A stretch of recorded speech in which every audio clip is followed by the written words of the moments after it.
Mainit pa rin ang ulo ni Alexander kahit tapos na ang hapunan at nasa loob na sila ng kanyang pribadong silid. Gusto niyang basagin ang pagmumukha ni Vander.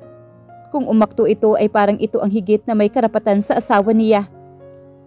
Hanggang saan ba ang papel na ginagampanan nito bilang asawa sa buhay ni Jade? Binigyan pahintulot na rin ba ito ng babae na painitin ang mga gabi nito?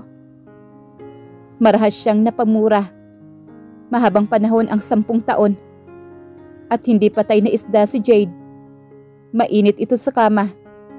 Wala sa loob na dumako ang tingin niya sa kama.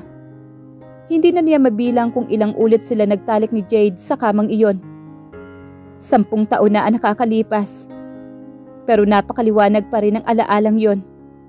Si Jade, na nasa ibabaw niya, nagmamakaawa, nakuhanin niya. Ilang ulit ba niyang sinabi sa sarili niya noon na tigilan na ang ginagawa nila ni Jade? Ilang ulit ba niyang kinastigo ang sarili dahil sa tuwing nasa malapit na ang babae, ay hindi niya magawang hindi ito hawakan?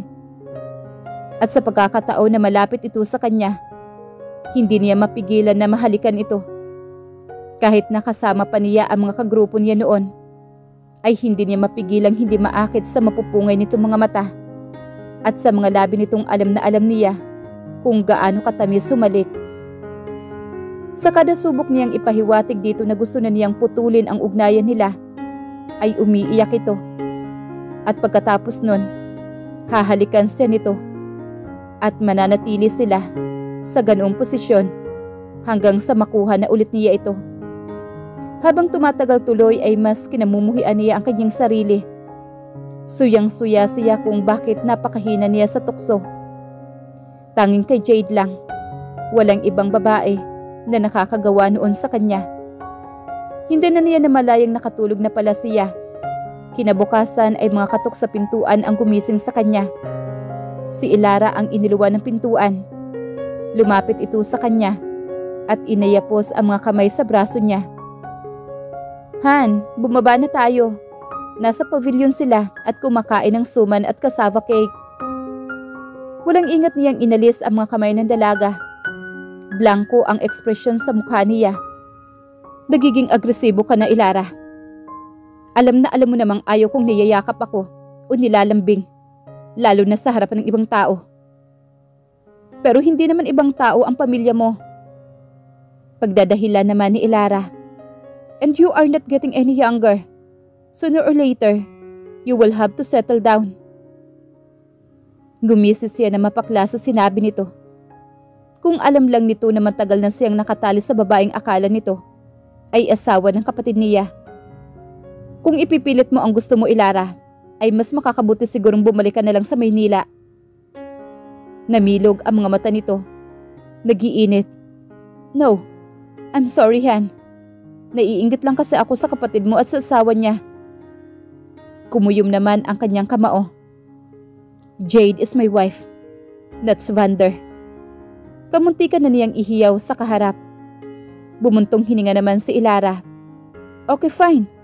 Ako na lang ang bababa. Pipihitin na lang nito ang saradora ng maalala. Pinapasabi pala ng mama mo na magkakaroon ng parada mamayang gabi. Ang hipag mo ang tinanghal na reyna ng San Ignacio. Kung gusto mo raw, ay dumungaw ka na lamang mula sa terasa. At dito naman idadaos ang salo-salo. Hipag? Sambit ng kanyang isipan. What a joke. Mula sa terasa ay napadiin ang pagkakatukod ng kamao ni Alexander sa barandilya nang matanaw ang papalapit na parada. Nasa unahan si Jade. Nakasuot ito ng old rose Filipiniana dress. Nakapusod ang buhok nito at may korona sa ulo. She was so beautiful. Mas maganda ito lalo sa paglipas ng mga taon. Hindi na nakapagtataka kung bakit hanggang ngayon ay nahuhumaling pa rin dito ang kapatid niya. At naalala niya ang araw nang ikinasal sila. Nakasuot ito ng puting trahe de boda. Napakaganda nito ng araw na yon. At nakita niya sa isang sulok si Vander. Kahit hindi niya nababasa ang tumatakbo sa isipan nito, ay alam niyang lihim nitong hinihiling na sana ay hindi matuloy ang kasal o sana maghimala ang langit at magkapalit sila ng pwesto. Matagal na niyang alam na napakaganda ng babaeng pinipilit ng amang pakasalan niya. Pero hindi niya nakita kung gaano ito kaganda. Hanggang sa pagbalik niya sa San Ignacio at makitang wala na itong interes sa kanya. At naiinis siya sa kanyang sarili dahil imbes na matuwa ay naghihimagsik ang kalooban niya. Muli niyang tinitigan ang reyna ng San Ignacio. Hindi niya inaasahang titingala ito at sasalubungin ang mga titig niya. At halos kumabog ang dibdib niya. Wala sa loob na ng paatras siya. Natutop niya ang kanyang dibdib. Ipinilig niya kanyang ulo at pumasok sa kwarto. Tumuloy siya sa banyo at mabilis na nag-shower. Saktong paglabas niya ay siyang pagkatok ng kanyang ina sa labas. Binuksan niya agad ang pintuan. "Alexander, pinapatawag ka ng iyong papa." Napaungol naman siya. "I'm not feeling well, mama." "Magpakita ka na lang kung ilang minuto. Alam mong hindi tatanggapin ng papa mo ang dahilang masama ang iyong pakiramdam." Humalik ito sa pisngi niya at nagpaalam na. Naiwan siyang sumasakit ang ulo. Higit lalo sa kadahilanang hindi na naaalala sa isipan niya ang magandang imahe ng kanyang asawa nang magtagpo ang kanilang mga mata kanina. Nang narating ni Alexander ang pabilyon ay napakarami na ng tao. Halos lahat ng mga taga San Ignacio ay kinumbidan ng kanyang mga magulang. Sa gitna ay malawak na espasyo para sa mga nagsasayaw. Nagdidisenyuhan ng manipis at mamahaling telang may magandang borda ang mga haligi nito. Patuloy siyang humahakbang, hinahagilap ng mga mata ang kinauupuan ng ama nang may kumausap sa kanya. "Senyorito Alexander, maligayang pagbabalik ho. Naalala mo pa ba ako?" "Alexander na lang ho." Pinakatitigan niyang maigi ang matandang babae. Pero hindi niya maalala kung sino at kung saan niya ito nakita. "Parehong-pareho kayo talaga ni Vander. Ayaw patawag ng senyorito. Kahit amo naman talaga namin kayo. Dahil sa inyo ang lupang bumubuhay sa mga taga rito." Ngumiti ang matanda. "Ako nga pala si Aling Mercy. Akin ang isang karinderya sa merkado. Minsan ay sumama ka sa mag-asawa na matikman mo ang luto ko." Kumunot naman ang noo ni Alexander. "Mag-asawa?" "Oo, sina Vander at Jade. Madalas ang dalawang yun sa merkado. Pareho silang may paborito. Nakakatuwa nga ang dalawang yun. Gabi-gabi ay kasama sila sa panalangin ko na sana ay biyayaan na silang magagandang supling. 10 taon na rin naman kasi silang ikinasal." Kahit anong pigil niya ay hindi niya naitago ang pagdidilim na mukha niya, kaya natigilan naman ang matanda sa pagsasalita. "May nasabi ho ba akong masama, senyorito?" "Wala naman ho, Aling Mercy." Nang igala niya ang mga mata ay nakita niyang kasayaw na naman ang kapatid niya si Jade. At malambing na nakangiti ang babae. Ganoon din naman si Vander. Nakalugay na ang buhok ni Jade at tila isinasayaw ng panggabing hangin. Nang matapos ang tugtugin ay sandaling nagpahinga ang dalawa. Lumapit sa buffet table si Vander para kumuha ng maiinom. Mabilis siyang nagpaalam kay Aling Mercy at nilapitan ang kapatid. "Ako na, Vander." Aniya, hawak sa kamay ang isang baso ng malamig na inumin. Tumitig naman sa kanya ang lalaki. "Huwag ka na mag-abala pa, Alexander. Huwag mong ipilit ang gusto mo, Vander. Kung ayaw mong malaman ng mga tao rito kung sino at ano ka lang sa buhay ni Jade." Nagtatagis ang bagang nasambit niya rito. Nagkiskisa naman ang mga ngipin ni Vander. "Sige, hinahamon kita. Sabihin mo sa kanila kung ano ang totoo. Sekreto mo ito, Alexander. Kaya huwag na huwag mo akong tatakutin. Kasalang kayo ni Jade sa papel.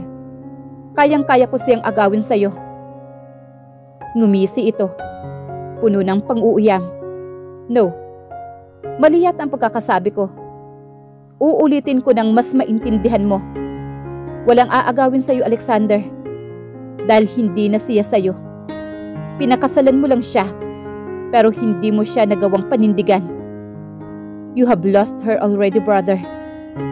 At kahit kailan, hindi na siya muling mapapapunta sa'yo. Akin na ang puso niya ngayon." Hindi niya maintindihan kung saan nanggagaling ang sakit na gumuhit sa dibdib niya dahil sa mga sinabi ng kapatid at natatakot siya. Natatakot siya dahil nararamdaman niyang hindi ito nagsisinungaling. Ramdam mo na rin, hindi ba? Hindi mo nahawak ang puso niya. Malaya na siya sa'yo. Kapirasong papel na lang ang nagtatali sa kanya sa pangalan mo. Pero maging iyon man ay hahanapan ko ng paraan para mawala ng bisa. Akin na si Jade at hinding-hindi ko gagawin ang katangahang ginawa mo noon. Sa iyo na siya. Pero pinakawalan mo pa. Hindi papayag ang papa. Kinausap ko na ang Papa Alexander. Hindi siya tututol sa oras na mawalang bisa ang kasal nyo at magpasya kaming magpakasal ni Jade. Mahaba ang 10 taon. Iniwan at pinabayaan mo ang asawa mo. Ako ang nandito. Ako ang hindi umalis. Ako ang nagmahal sa kanya. Kaya akin lang siya. Isa pa, ang pagkakaalam naman ng lahat ay ako ang asawa ni Jade. At ikaw ay... Tiningnan siyang maigi ni Vander. Hinayon siya ng tingin mula ulo hanggang pababa. Ikaw ay kapatid na lalaking pinakasalan ni Jade. Iyon ka lang sa mga tao rito. Hindi siya nakaimik hanggang sa iwanan siya ni Vander. Nang tumitig siya sa dakong kinaroroonan ni Jade, ay nakita niya itong nakangiti ng matamis kay Vander. Ang ngiting iyon ay hindi niya minsan man nakita nito roon, noong mga panahong may namamagitan pa sa kanila. Mas madalas itong malungkot at umiiyak roon. At tama si Vander. At nararamdaman din niya. Hindi na niya hawak ang puso ng asawa niya. Saan ka ba pupunta? Iiwan mo ako ritong mag-isa? Ano gagawin ko rito sa loob ng bahay niyo? Nagpupuyo sa galit na wika naman ni Elara. Pinukol niya na malamig na tingin ang dalaga. Do whatever you want. Hindi ba talaga ako pwedeng sumama sa'yo? Nagsusumamong wika naman ito. Kung gusto mong mamasyal, magpasama ka na lang sa mga tauhan dito sa villa. At sigurado naman ako, hindi papansinin yun ni Papa. Malamang na ipagamit pa sa'yo ang sasakyan niya. Pumadyak naman si Elara na tila batang naaasar. Ikaw ang gusto kong kasama sa pamamasyal at hindi kung sino-sino lang dyan. Please, stop acting like a needy girlfriend. Dahil wala tayong relasyon. From now on, I will not tolerate you kissing me in front of my family. Hindi niya alam kung bakit biglang lumitaw sa gunita niya ang magandang mukha ng kanyang asawa. Kasabay niyon ay ang pagrigodon uli ng puso niya. Marahas siyang napabuga ng hangin at lihim na kinastigo ang sarili. I'm sorry, Han. Call me Alexander. Magaspang niyang sambit dito. Humikbi naman si Elara at tumakbo patungong guest room. Hinayaan na niya ito. Hindi niya gusto ang inaakto nito. Alam naman nito kung ano lang ang maibibigay niya. Alam nitong hindi siya magsiseryoso. Iniisip nito na pwedeng magbago ang estado niya nang makilala nito si Vander. Because his half-brother was loyal and gentle, pero hindi siya si Vander. Maya-maya ay tinatahak na niya ang daan patungong ilog. Napigil niya ang paghinga nang tumambad sa kanya ang lugar. The place looked like those magical places in fairy tale. Payapa ang tubig at napakakinis pa. Tila kumikisla pa ang dahil sa sinag ng araw. Sa gilid ay minakita siyang maliit na kubo. Wala iyon noon. Gawa sa sawali ang pader na kubo at anahaw ang bubong. Sa harapan ay may duyang gawa sa ratan na ang magkabilang dulo ay itinali sa katawan ng puno. Natukso siyang tingnan ang loob ng kubo. Nakakamangha. Gawa sa bamboo slat ang sahig nito. May kama sa gitna, isang lamisita at 2 upuan. Naupo siya sa kama. May manipis na kutsyon iyon. Hindi na masama. Kung ganito kaayos ang kubo ay natitiyak niyang may nagmiminti na nito. Sino kaya? Isang pangalan lang ang nagsusumiksik sa isipan niya. Dinig niya ang ingay na likha ng pagtalon at paglangoy ng kung sino sa ilog. Sumilip siya sa bintana at nakita niya ang mukhang laman ng kanyang isipan. Tanging panloob lang ang suot nito. Nakita niyang nakatupi ng maayos ang t-shirt sa pantalon nito sa ibabaw ng malaking bato. Hindi niya matukoy kung saan nanggagaling ang inis niya. Iniisip niyang paano pala kung may ibang taong nasa loob ng kubo. Lumapit siya sa kinalalagyan ng damit nito. Tumayo lang siya sa malaking bato at naghintay na mapansin nito ang presensya niya. Magaling itong sumisid. Nang sa wakas ay mapatingin ito sa dako niya, ay hindi nito naikubli ang pagkagulat. Mabilis nitong pinag-cross ang mga kamay sa tapat ng dibdib. Anong ginagawa mo rito? Naiinis pa rin siya, halos hubad na ito. Akin niya mga damit ko, aahon na ako. Bakit hindi ka lumapit at kuhanin mo? Hamon niya sabay talikod at pumasok sa loob ng kubo. Narinig niya ang pag-ahon ni Jade at paghabol nito sa kanya. Nananadya ka ba talaga? Akin ang mga damit ko. Namumula ang buong mukha nito at hindi na ito nag-abalang takpan pa ang katawan. Itinaas niya ang kamay nang akmang hahablutin ni Jade ang mga damit niya. Ano ba ang problema mo? Gusto mong maligo? Naiinis ka dahil nandito ako? Pwes, sulong-sulong mo na itong ilog. Aalis naman talaga ako. Hindi siya nakaimik dahil malaya niyang namamasdan ang maganda pa ring hubog ng katawan ng kanyang asawa. Naaalala niya kung paano niya hawakan ang baywang nito habang inaangkin ito noon. Naaalala pa niya kung gaano kalambot ang dibdib nito at naaalala pa niya kung paano umungol ito sa loob ng bibig niya. Ano ang tinitingin-tingin mo? Marahas nitong hinila ang mga damit nitong hawak niya at nagbihis. Bakit ba nagmamadali kang magbihis? Nakita ko na naman lahat ng yan ah. Wala ka nang dapat itago pa. Makikita ang pilyong ngiti sa mga labi niya. Pero pinili nitong hindi magsalita sa sinabi niya. Dito ka muna, mag-usap tayo. Uwi ka naman ni Sander. Walang dapat pag-usapan. Ilang taong kong hindi nakita ang asawa. Wala bang dapat talaga tayong pag-usapan? Bumuntong hininga naman ang babae. Nauubusan na ng pasensya. Hindi na kailangang ikaw pa ang personal na kumausap sa akin. Kakausapin ko ang lawyer ko anytime. At huwag ka mag-alala. I'll sign the annulment papers. Natigil si Alexander. Hindi niya inaasahang magbabanggit ito ng tungkol sa annulment. Nagre-rebelde ang puso niya at utak niya. Tumututol. What's annulment? Annulment? Iyan ang dahilan kaya ka nagbalik, hindi ba? Pipirmahan ko. Huwag kang mag-alala. Gagawin kong madali para sa iyo ang lahat. Nagtagis ang bagang niya sa sinabi ng asawa. Mariin niyang hinawakan sa kamay ang asawa. Sa akin ba talaga o sa'yo? May relasyon kayo ng kapatid ko? Wala kaming relasyon ni Vander. Pero kung gusto mong malaman, na gusto ko na rin makipaghiwalay sa'yo. Nagsisisi ako kung bakit ikaw pa ang minahal ko noon. Taas baba ang dibdib nito sa galit. Nang tumitig ulit ito sa mga mata niya, ay nakita niyang may talas ang mga iyon.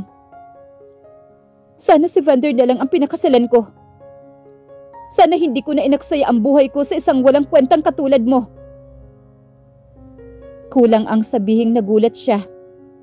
Kahit itanggi niya, alam ng puso at utak niya na nasaktan niya sa mga sinabi ng asawa. So ngayon, si Vander na? Masarap ba siya sa kama? Magaling ba? Siya ba ang sumasalo sa obligasyon ko sa iyo sa kama? Halos tumabingi ang pisngi niya sa malakas na pagsampal sa kanya ni Jade. Huwag na huwag mong dudungisan ang pangalan ni Vander.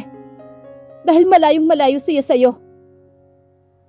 Inagapan niya ang kamay ng asawa ng akmang tatalikod ito. Mariin niya itong pinatalikod at ibinaba sa kama.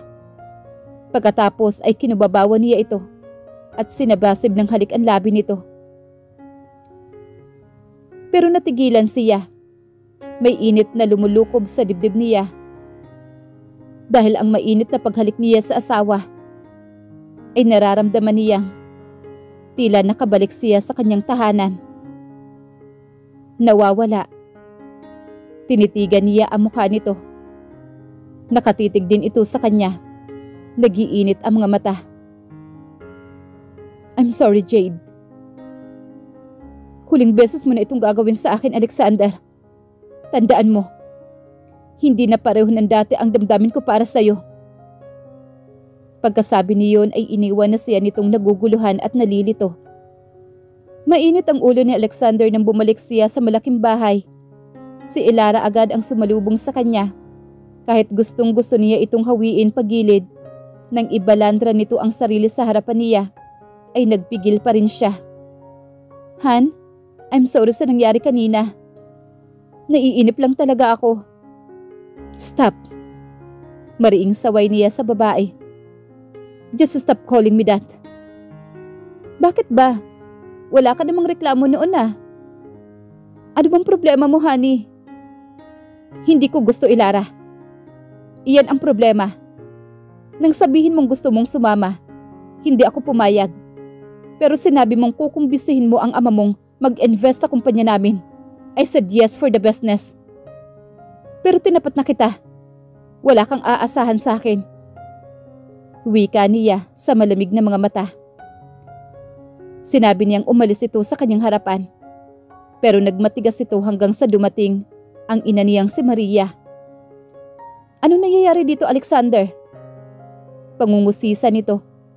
Pusturang-pustura pa rin ang sopistikada niyang ina at alam niyang napakaganda pa rin ito sa kabila ng edad nito. Ito ho kasi ang anak niyo, tita. Where's Jade, mama? Putol ni Jade sa sasabihin ni Elara. Bakit mo hinahanap si Jade? Ha, Alexander? Tanong naman ni Maria. Do I have to explain why I need to talk my... Jade! Nahagip ng kanyang mga mata ang asawa bago pa niya masambit ang katagang wife. Nagugulumihang nagpalipat-lipat sa kanilang dalawa ni Jade ang mga matang nagtatanong ni na Maria at Elara. Napalingon sa kanya si Jade na paakyat na sana sa silid nito. May sarili itong silid sa malaking bahay, pero ang sabi ng mama niya ay madalas umuuwi sa bahay ng mga magulang nito ang babae. Matagal nang hindi nagsisilbi ang mga magulang nito sa mga valyente. Nagpatayo ng malaking bahay sa loob ng villa. Hindi kalayuan sa bahay ng mga valyente ang mag-asawang Eliseo at Lucia. Pinagkaaluban ang mga ito ni Manuel ng kapirasong lupa noong maikasal sila ni Jade. Binilisan ni Jade ang mga hakbang, paakyat ng hagdanan pero hinabol niya ito at naabutan sa bungad ng silid nito. Ano ba? Iwinasiwas nito ang kamay niyang nakahawak sa palapulsuhan nito. Bakit ba? Mag-usap tayo. Hindi pa ba nauubos ang gusto mong sabihin sa akin? Ang sabi ko naman sa'yo ay sa abogado na ako. There will be no annulment, Jade. At mananatili kang kasal sa akin. Huwag mo akong paglaruan, Alexander. Hindi pa ba sapat sa'yo ang 10 taon na pinagmukha mo akong tanga? Tuloy-tuloy ang paglandas ng mga luha nito sa kanyang pisngi.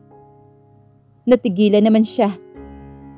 Kusang gumalaw ang kanyang mga palad at pinalis ng kanyang hinlalaki ang mga luha nito. Bumalik sa alaala niya ang maamo nitong mukha noong namamangka sila.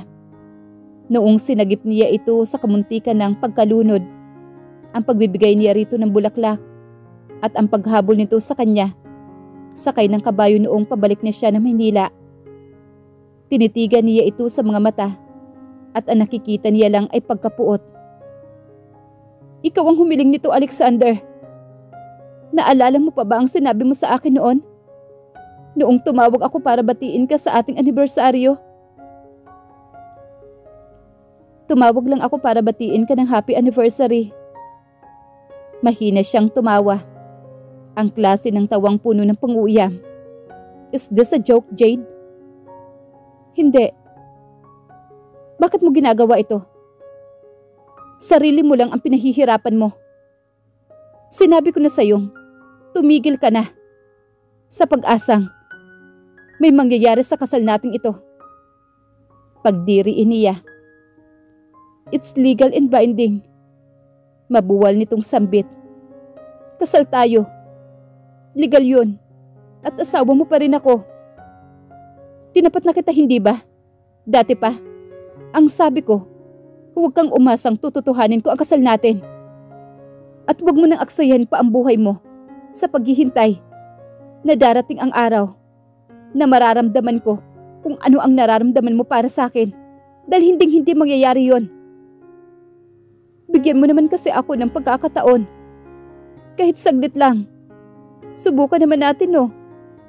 Sumamo nito. Garalgal ang boses nito. 10 taon na ang sinayang mo, Jade. Tama na yon. Hindi pa rin ba malinaw sa'yo? Hindi kita mahal. Sinabi mo sa akin, Alexander, na tumigil na akong umasa. Sinabi mo sa akin na tumigil na ako sa paghihintay sa'yo. Sinabi mo sa akin na tumigil na akong umasa na darating yung araw na kung ano yung nararamdaman ko para sa'yo ay mararamdaman mo rin para sa akin. Ito na yun, Alexander. Nagbago na nga ng tuluyan ang damdamin ko. Sana sa pagkakataong ito, huwag kang maging maramot.